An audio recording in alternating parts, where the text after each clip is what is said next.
Hello, जय हिंद बच्चों। DK smart study channel पर आप सभी को बहुत बहुत स्वागत है। और आज जुड़ जाइए मेरे साथ। और मैं आज मैथ का पहला चैप्टर पढ़ाने जा रहा हूं। और आज से मैं स्टार्ट कर दिया हूं।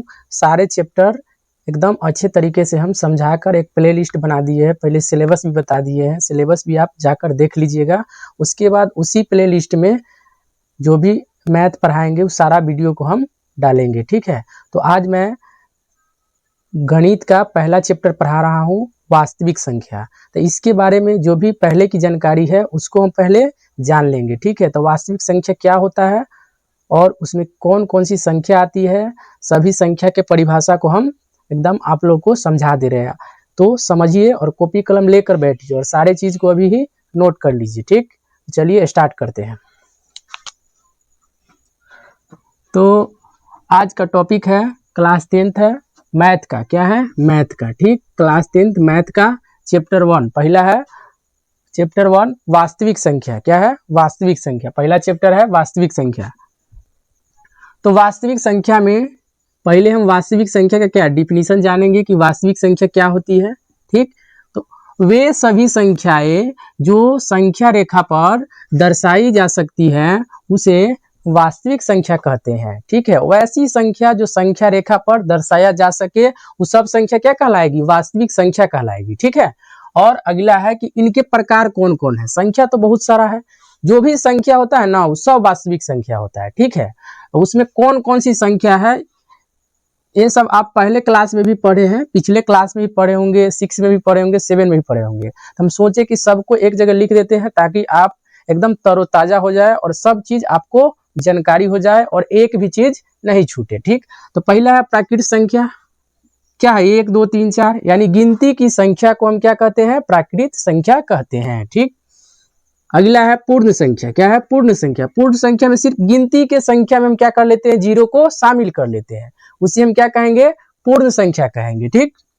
अगला है तीसरा पूर्णांक संख्या। क्या है? पूर्णांक संख्या। इसमें क्या आता है? धनात्मक ऋणात्मक दोनों हो उसे हम क्या कहेंगे? पूर्णांक। देखिए -3 -2 -1 0 1 2 3 4, ठीक। जिसमें धनात्मक ऋणात्मक दोनों हो उसे हम क्या कहेंगे? पूर्णांक संख्या कहेंगे। चौथा है सम संख्या। क्या है? सम संख्या है। सम संख्या वैसी संख्या जो 2 से पूरी तरीका से क्या हो जाएगा? विभाजित हो जाएगा। वैसी संख्या जो 2 से पूरी तरह विभाजित हो जाए उसे सम संख्या। जैसे 2 है, 2 एकम 2, 4 है, 2 दूना 4, कट जाएगा कि नहीं कट जाएगा? ये हो जाएगा सम संख्या। अगला है विषम संख्या। विषम संख्या जो 2 से पूरी तरह विभाजित नहीं होता है उसे हम क्या कहते हैं? विषम संख्या। 1 3 5 7 9 ये सब 2 से नहीं कटेगा, ठीक। उसके बाद अगला भाज्य संख्या। क्या है? भाज्य संख्या। भाज्य संख्या वैसी संख्या जिसका गुणनखंड 2 से क्या होगा? अधिक होगा। गुणनखंड जैसे यहाँ देखो 4 का गुणनखंड हम तोड़ेंगे तो 2 दूना कितना हो जाएगा? 4, फिर 2 एकम 2। देखिए गुणनखंड कितना हुआ? 1 2 3। कै गो गुणनखंड आ गया? 3 गो। 2 से ज्यादा आया कि नहीं आया? फिर 8 को भी तोड़ेंगे, ये भी हो जाएगा 4 2 2। इसमें भी कितना आएगा? 1 2 3 4 गो आ रहा है, 2 से ज्यादा आ जा रहा है। तो जब 2 से ज्यादा आ जाएगा उसे हम क्या कहेंगे? भाज्य संख्या कहेंगे। 2 से ज्यादा गुणनखंड हो जाए उसे हम भाज्य संख्या कहते हैं। अभाज्य में क्या होता है? जिसमें केवल 2 गुणनखंड हो। जैसे 2 को काटिए, 2 एकम 2, अपने से ना खाली कटा है, खाली अपने से क्या हुआ है? वो कटा है। जो खाली अपने से कटता है वह क्या कहलाता है? अभाज्य संख्या। यानी जिसका केवल 2 गुणनखंड हो। क्या होगा? केवल 2 गुणनखंड हो उसे हम क्या कहेंगे? अभाज्य संख्या कहेंगे। क्या कहेंगे? अभाज्य। देखिए 3 भी क्या होता है? अपने से कटता है। 5 भी क्या होता है? अपने से कटता है। 7 भी क्या होता है? अपने से कटता है। सीधा याद रखिएगा, वैसी संख्या जो सिर्फ अपने से कटता है उसे हम क्या कहते हैं? अभाज्य कहते हैं। सअभाज्य क्या होता है? सअभाज्य 1 होती है, ठीक है। कौन संख्या? 1।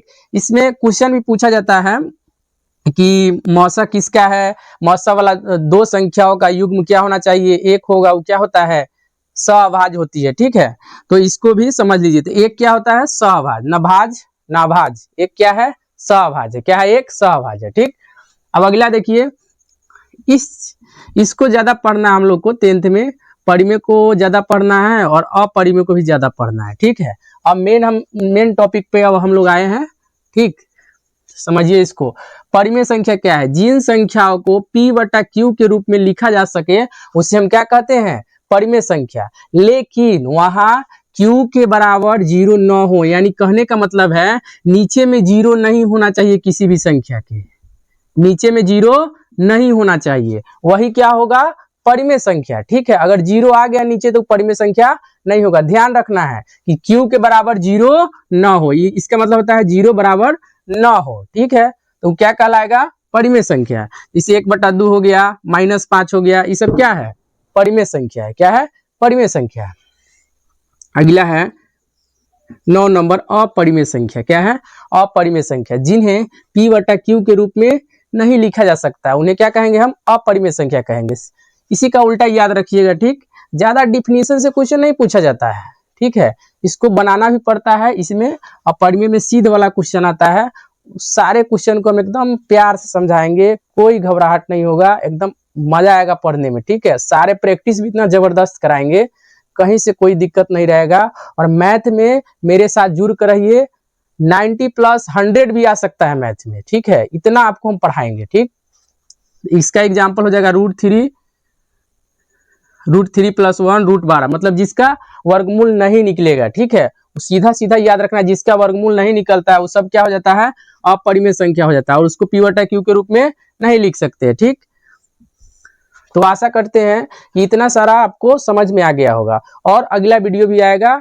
और इसके लिए आप मेरे चैनल जो है DK स्मार्ट स्टडीज, उसको अभी नहीं सब्सक्राइब किए हैं तो उसको सब्सक्राइब कर दीजिए, और अपने दोस्त के पास भी शेयर कीजिए, ताकि वो भी इस चीज को सीखे और आनंद ले, ठीक है। और चलिए ठीक है, मिलते हैं नेक्स्ट वीडियो में। धन्यवाद।